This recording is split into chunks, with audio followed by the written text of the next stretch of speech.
Ok, bonjour à toutes et tous et merci de nous rejoindre ce soir pour ce petit webinaire de lancement de notre campagne Écorcère 2026. Alors, je ne sais pas parmi vous si on a des nouveaux ou nouvelles ou si tout le monde a déjà participé aux échantillonnages des années précédentes.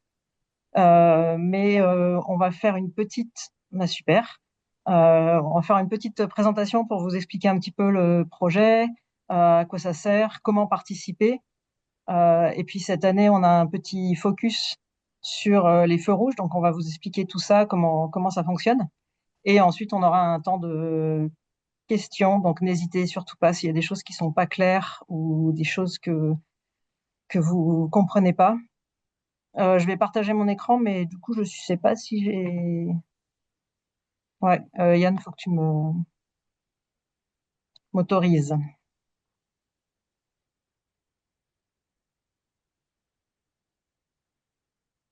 Yes, merci. Hop, alors, que tout ça, check. Euh, allez. C'est bon, tout le monde voit, vous voyez bien mon écran en plein écran? Oui, oui, c'est parfait. Ok, super. Euh, alors, donc Écorcère, c'est un projet qui utilise les platanes comme témoin de la qualité de l'air. Donc, on est un collectif de scientifiques. Donc on est 6 permanents et permanentes quasiment. On a 2 géophysiciennes qui sont Aude Isambert qui est à l'IPG et moi-même.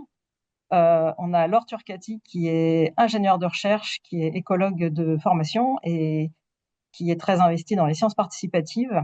Ah non, on a 3 géophysiciennes, pardon. On a Christine aussi qui est à Fontainebleau à l'école des mines.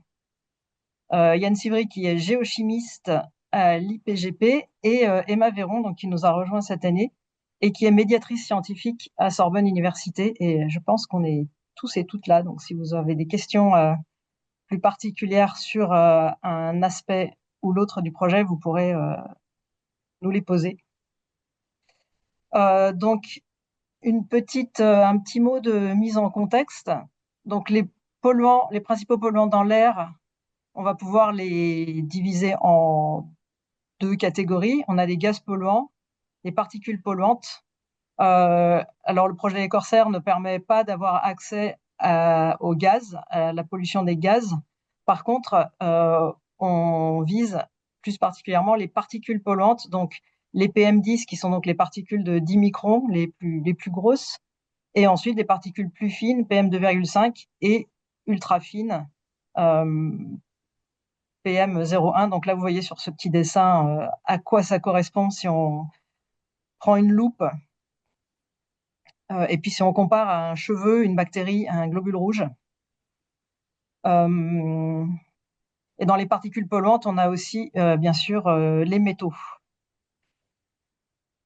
Donc, puisque vous êtes ici, vous êtes toutes et tous au courant que la pollution de l'air ambiant en France, c'est un problème qui est coûteux à la fois en termes d'argent et surtout en termes de vie humaine.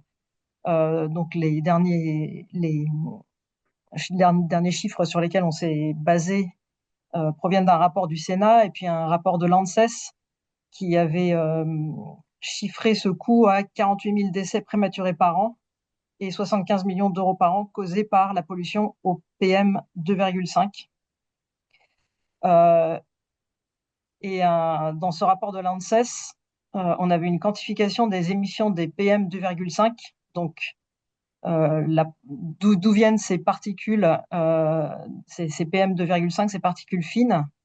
Donc, ils avaient estimé dans ce rapport que 17% venaient du transport routier, mais ce chiffre monte à 35% en Île-de-France.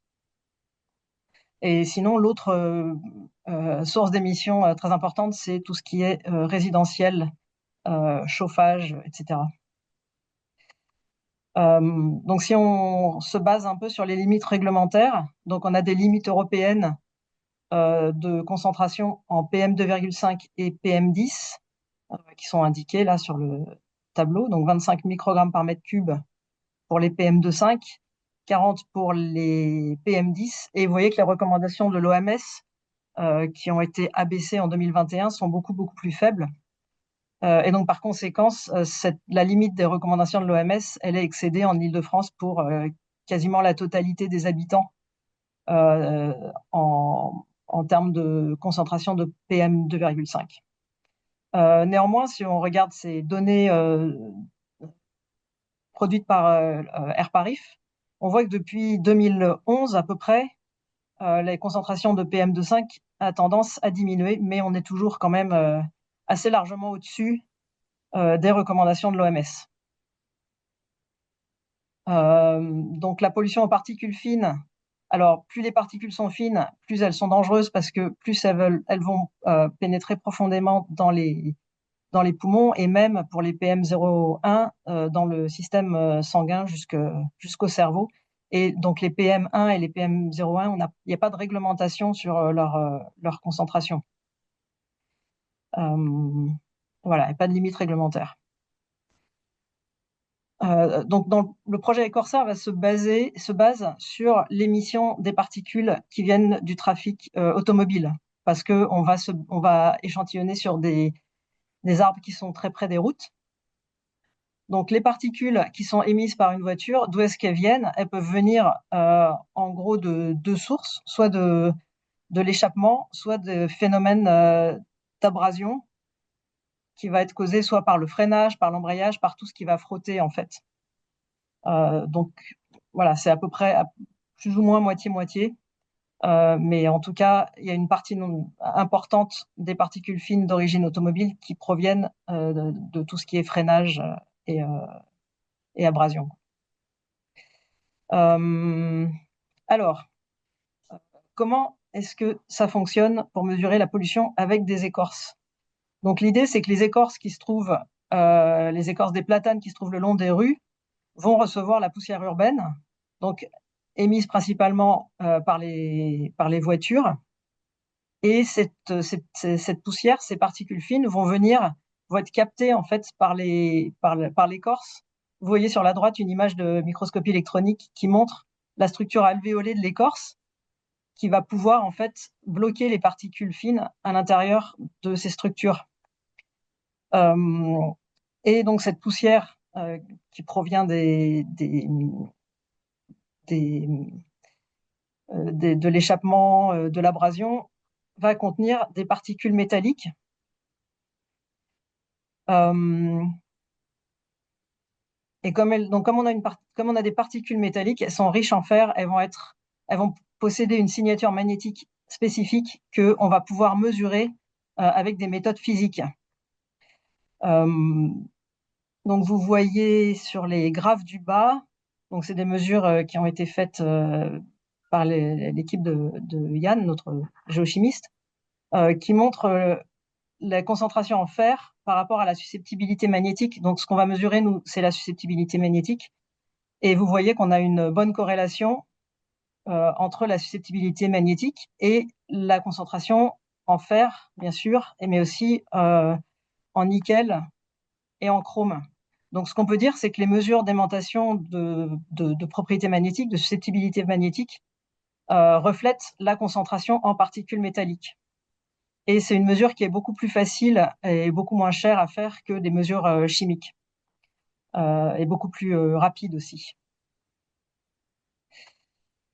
Alors, pourquoi on va utiliser les platanes comme capteurs passifs? Déjà parce qu'ils sont omniprésents le long des rues et des axes urbains. À Paris, il y en a plus de 40 000. Ils sont souvent en alignement. Ils nous permettent d'avoir une très bonne résolution spatiale. En plus, on peut faire un échantillonnage à hauteur des voies respiratoires. C'est des capteurs passifs économiques, évidemment. Et le gros avantage des platanes, c'est que l'écorce se détache sur un cycle d'1 an.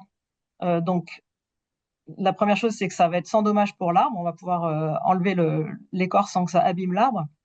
Et en plus, on va pouvoir obtenir une valeur moyennée sur une année. Donc, si on revient échantillonner tous les ans, donc à peu près à la fin de l'hiver, quand les platanes commencent à perdre leur écorce, en fait, on va pouvoir mesurer tout ce qui a été déposé sur ce morceau d'écorce pendant l'année qui vient de s'écouler. Euh, donc, qu'est-ce qu'on fait avec ces échantillons d'écorce de platane? Donc, au labo, on commence par les préparer. Donc, on va les concasser et puis mettre les petits morceaux d'écorce dans ces petits piluliers que vous voyez à gauche. On va les peser, on va les numéroter et ensuite on va faire donc la mesure de susceptibilité magnétique en elle-même. Donc, c'est une mesure qui est très rapide, qui prend 30 secondes.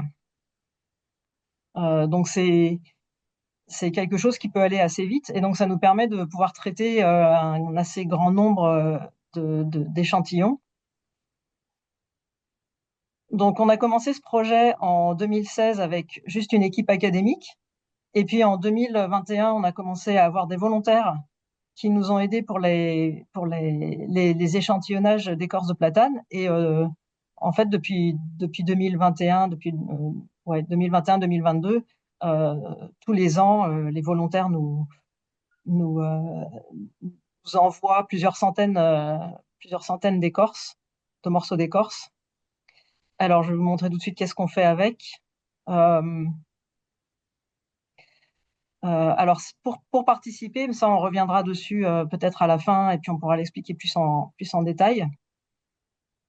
Donc, comme je vous ai dit, les platanes vont perdre leur écorce à la fin de l'hiver. Donc, à peu près maintenant, là, en cette période. Et par contre, c'est important pour pouvoir comparer les mesures faites sur différents platanes que tous les échantillons soient prélevés à peu près au même moment juste pour pouvoir comparer entre les différents échantillons. Donc, on a décidé de faire un échantillonnage cette année du 13 février au 15 mars. Donc, c'est dans quelques jours. Et donc, pour participer, pour échantillonner, on a besoin, donc vous aurez besoin de soit un stylo ou un smartphone ou GPS, et je vais vous montrer plus tard pourquoi, et un sac Ziploc ou plusieurs, donc un sac Ziploc par platane, dans lequel vous allez placer votre échantillon d'écorce de platane. Donc pour échantillonner, on a deux solutions. On a une appli d'échantillonnage, donc sur laquelle vous allez pouvoir noter toutes les données associées à votre échantillon. Donc c'est une appli qui s'appelle Party Collect, hop. Donc qui ressemble à ça. Peut-être on pourra faire une petite démonstration après pour ceux et celles qui en ont besoin. Donc la partie la plus importante, ça va être de correctement géolocaliser son échantillon. Donc bien s'assurer que la géolocalisation localise bien là où on est, parce que sinon, on ne peut pas utiliser l'échantillon. En fait, c'est vraiment dommage. Et donc l'appli va vous donner un code individuel d'échantillon qu'on peut soit noter avec un marqueur sur le Ziploc, soit écrire sur un petit morceau de papier qu'on peut ensuite glisser dans le Ziploc. Et donc ce code, ça va nous permettre de rattacher les données de l'appli collectées sur l'appli avec l'échantillon dans son Ziploc. Donc ensuite, on a un certain nombre de champs avec donc des métadonnées qui sont associées à l'échantillon qu'on demande de remplir. Donc une estimation de la distance à la chaussée, une estimation du diamètre du tronc, et puis plus de détails sur la localisation de l'échantillon. Est-ce qu'il y a des choses particulièrement intéressantes à proximité, un abribus, un feu rouge, une école, des choses comme ça. Est-ce qu'il y a beaucoup de trafic ou pas? Et sinon, si vous voulez pas utiliser l'appli, on a des fiches de terrain qui sont téléchargeables sur le site des Corsaires et en fait dans lesquelles on peut noter exactement les mêmes métadonnées que sur l'appli. Donc la position GPS, éventuellement l'adresse pour confirmer si on a des doutes sur la position GPS, et puis donc toutes les métadonnées sur la position de l'arbre, la distance à la route, le diamètre, etc. Ça va jusqu'ici? Donc, les étapes de l'échantillonnage. Donc, une fois que vous avez repéré un ou plusieurs platanes à échantillonner, je dois avoir un Ziploc.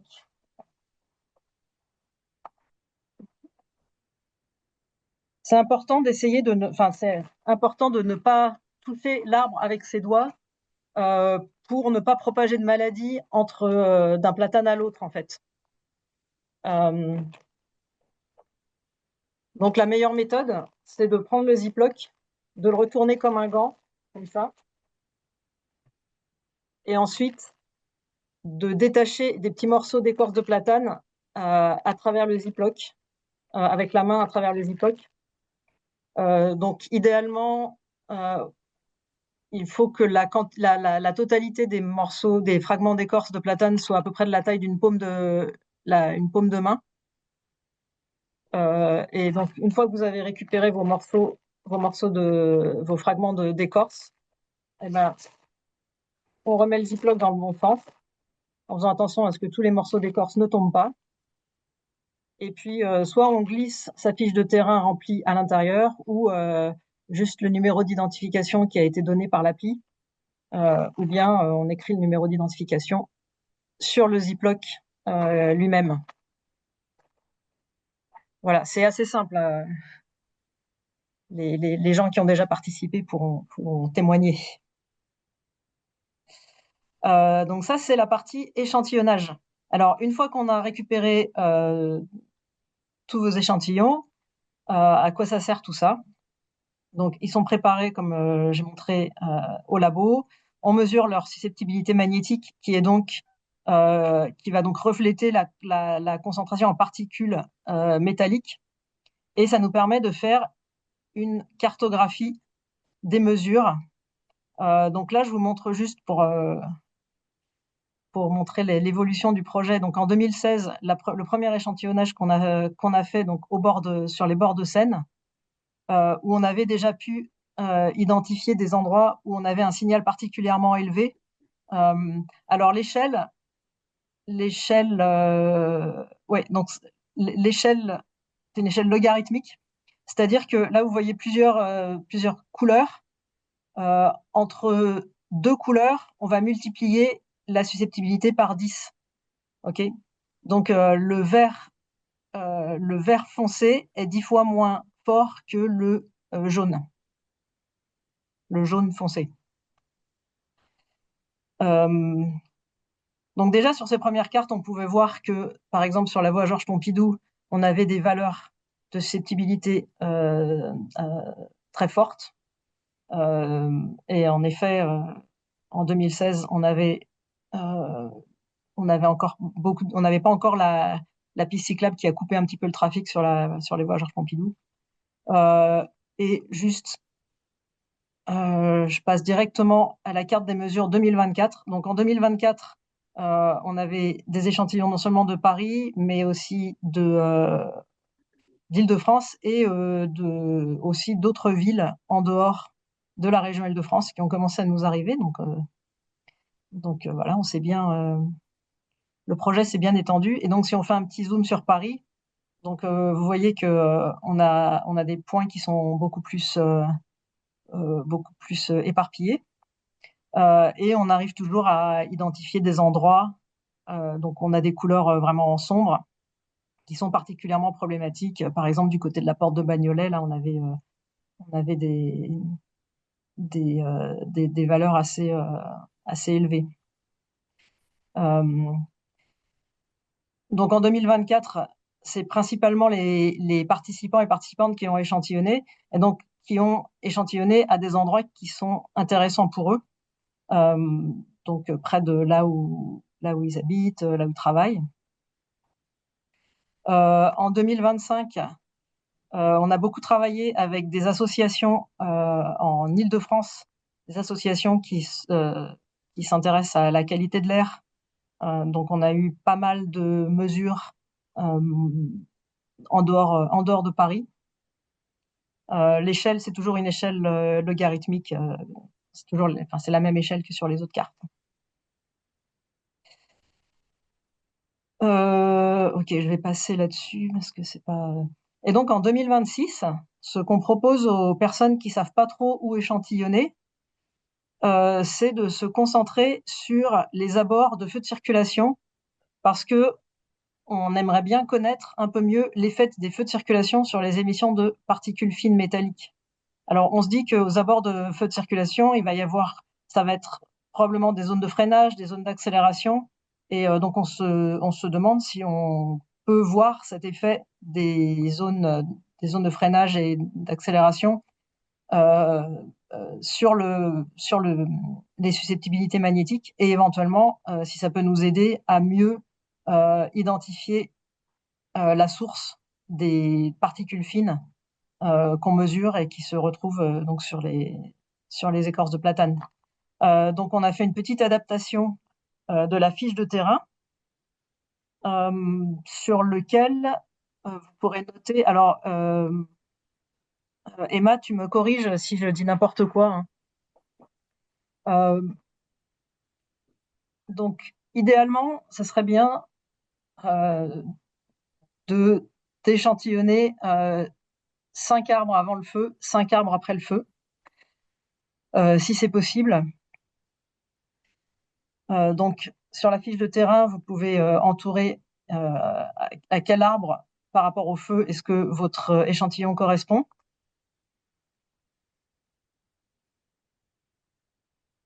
Ensuite, ça serait bien aussi de noter la position GPS de l'arbre. Et pour les personnes qui vont prélever à Paris, on a une base, enfin, on a une carte, une base de données des arbres, de tous les arbres de Paris, qui est en open access sur le site de la ville de Paris et qui nous permet en fait d'identifier très précisément l'arbre, d'où vient l'échantillon. Donc, on a préparé, si vous flashez le QR code, on a préparé des cartes de tous les arrondissements de Paris qui répertorient tous les platanes et chaque platane a un numéro d'identification. Euh, donc qui correspond à ce qu'on a appelé le code de l'arbre. Donc idéalement, ça serait aussi super d'avoir le code de l'arbre pour les prélèvements à Paris. Et donc ça va nous permettre de localiser très précisément l'arbre de façon plus précise que juste la position GPS de l'arbre en fait. Je ne sais pas si Emma, tu veux faire une petite démonstration maintenant ou plus tard, comment ça fonctionne? Je vais le faire maintenant et juste pour préciser, du coup, sur la fiche, il y a écrit 5 arbres parmi les 10 avant le feu et 5 arbres parmi les 10 après le feu. Donc, l'idée, c'est d'avoir au total échantillonné 10 arbres. Du coup, 5 avant. Et donc, on s'est dit que c'était pas forcément les arbres qui sont côte à côte. Ça peut être un sur deux, par exemple, mais sans aller plus loin que le 10e arbre après le feu. Je sais pas si c'est très clair. Et du coup, donc la fiche permet de localiser par rapport au feu, l'arbre que vous avez prélevé en l'entourant. Et donc, comme il y a une fiche par arbre, ensuite vous glissez cette fiche dans le sac de prélèvement pour qu'on voit bien à quel arbre ça correspond. Et donc, je peux partager mon écran pour vous montrer sur le site sur quoi on arrive quand on flash le QR code. Donc là, c'est la page donc du site Particité, donc la page du programme Corsair. Hop, donc là, vous avez les petites explications si vous voulez plus de détails sur le protocole donc spécial feu rouge. Et donc là, vous descendez un peu et on arrive sur la carte des arrondissements de Paris. Vous cliquez et là, il faut juste cliquer sur l'arrondissement dans lequel vous voulez prélever. Donc, par exemple, si on prend le 5e, hop, on arrive sur la carte de l'arrondissement. Donc là, c'est pas très lisible, mais on peut enlever là sur le côté, on affiche ce qu'on veut. Donc on a à la fois les platanes, donc qui sont les points verts, et les feux tricolores qui sont les points rouges. Donc comme ça, vous pouvez voir aussi déjà repérer, soit en amont de la collecte, soit pendant que vous êtes sur le terrain, quels sont les endroits qui sont les plus intéressants à échantillonner. Là, par exemple, on voit qu'il y a un alignement de platanes avec des feux qui sont ici, donc ça pourrait être intéressant d'échantillonner ici. Et donc, vous avez, quand vous zoomez, le code individuel de chaque arbre qui est affiché.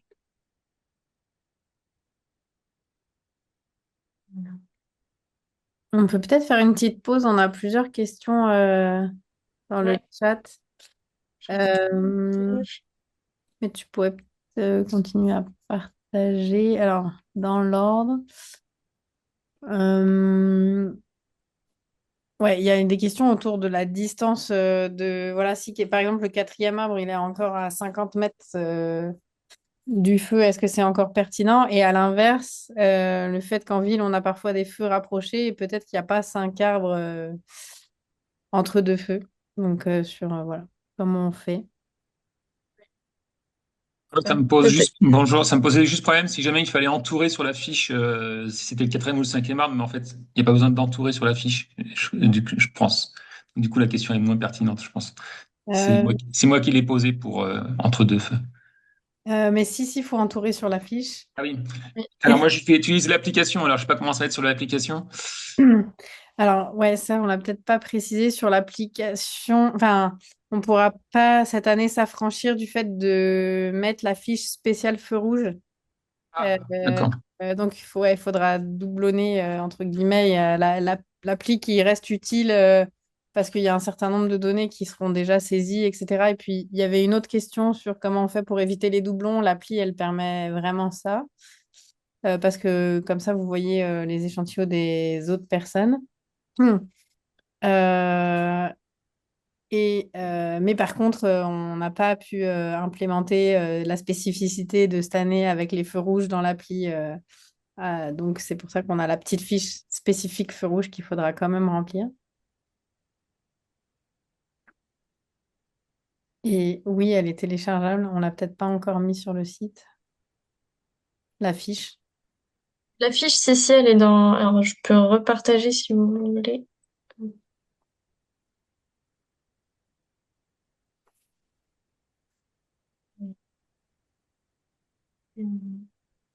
Là, donc, il y a les cartes et en dessous, il y a les outils à télécharger. Et là, donc, il y a la fiche protocole, la fiche terrain basique et là, la fiche spéciale feu rouge. Voilà. Et donc, sur la fiche, vous avez donc au recto donc, la fiche à remplir et au verso, le protocole à nouveau. On est sur le terrain. Et dans les choses à télécharger, il y a aussi la BD et Corsair. Oui, aussi. Voilà, que vous pouvez consulter pour avoir une vision d'ensemble du projet et c'est très très bien fait, c'est très chouette. Ouais, et donc pour revenir sur la question d'entourer les arbres sur la fiche, comme c'est une petite fiche, enfin, un ziploc par arbre et donc une fiche spéciale feu rouge par arbre et par ziploc, il faut entourer lequel c'est. Donc parmi les 10 avant et les 10 après, ou les 10 après, il faut entourer lequel c'est d'arbre. Euh, Peut-être une flèche pour le sens de circulation aussi. oui, ouais. Ah, Ouais.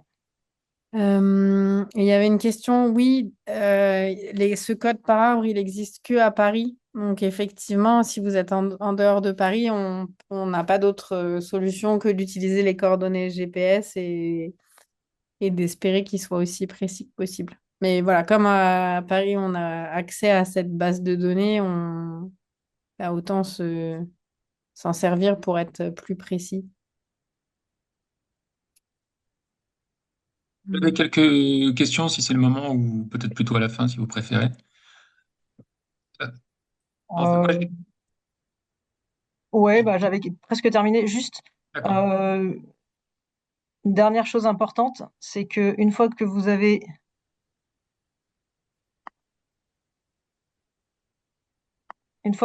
collecté votre voilà, une fois que vous avez collecté votre échantillon, il faut l'envoyer à cette adresse. Oups. Voilà. Non, voilà.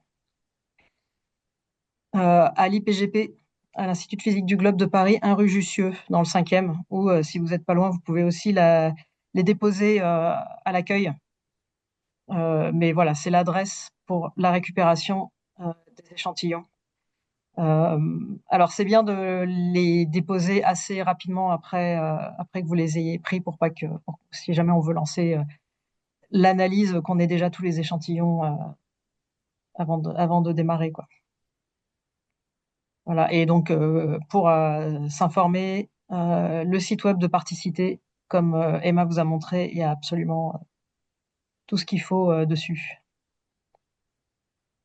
Et par contre, les cartes des résultats des années précédentes, la carte interactive, elle est sur le site de l'IPGP, sur la page Ecorsaire. Ouais, mais il y a un lien depuis la page de Particité. Ouais. Ouais. Il y avait aussi une question sur quand on est hors protocole feu rouge, Oui. quelle distance entre chaque arbre? Ça, c'est un peu comme vous voulez. Euh, Mm.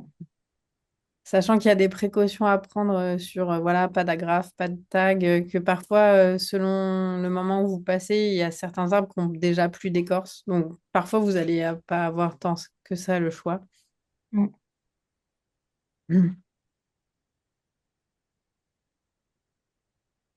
Yves, oui, oui, tout à fait. On peut prendre des échantillons aux mêmes endroits que les années. En fait, vous pouvez échantillonner où vous voulez, hein.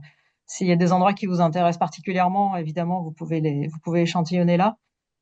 Et donc, si ça peut être intéressant de faire un suivi temporel dans un endroit particulier, oui, bien sûr, vous pouvez reprendre les échantillons aux mêmes endroits que les années précédentes.